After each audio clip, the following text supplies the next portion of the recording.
Et bonjour à tous, nous sommes avec Étienne Pépin et c'est le grand jour du synode. On commence tout à l'heure avec la messe présidée par le pape François sur la place Saint-Pierre. Et là, dans quelques instants, je serai en direct sur RCF.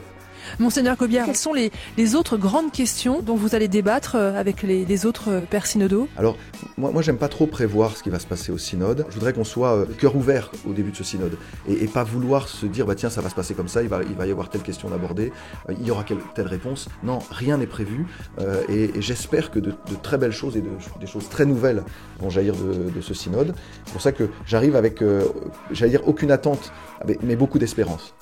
Vous salue et je vous demande de prier pour nous, de prier aussi pour le synode, que ce synode soit fructueux et servira pour aider les jeunes à grandir dans la foi.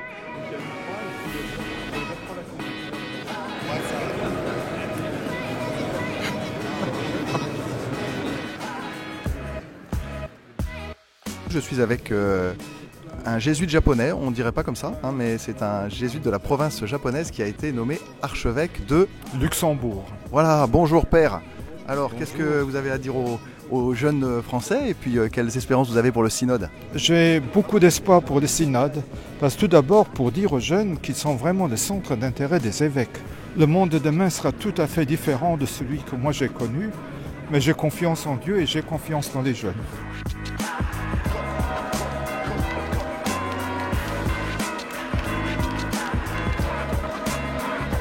Je suis avec Monseigneur Lacombe, c'est un des 4 évêques français qui participent au synode et il a quelques mots à dire à la pastorale des jeunes de Lyon, je crois. Je suis heureux d'être là, d'avoir vécu ces mois de préparation au synode, le pré-synode, tous ces moments de rencontre ces derniers jours. On a partagé avec vous, on a écouté et on vient avec des idées que nous allons commencer à partager dès cet après-midi puisque c'est la première rencontre en salle du synode.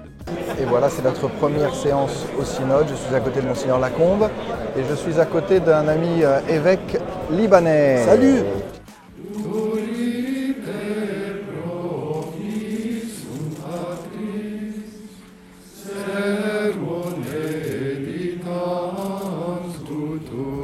Ensuite, dans son discours d'ouverture au synode, le pape nous a invités à une écoute attentive les uns des autres. Il nous a invités à élargir également nos cœurs à des réalités différentes, à ne pas avoir peur d'offrir aux jeunes une espérance qui les aide à se construire. Il a été à la fois très fraternel et très exigeant.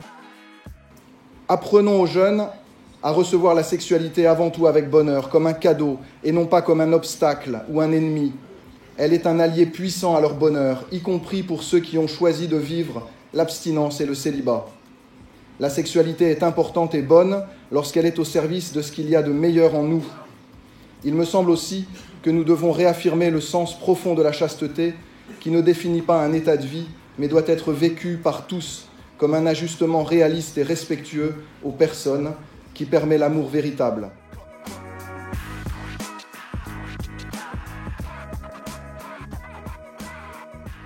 Nous sommes en train de vivre un grand moment. Nous avons cédé à une tradition multiséculaire de la ville de Rome. Et comme dit le célèbre proverbe, mens sana in gelato sano. Bon appétit.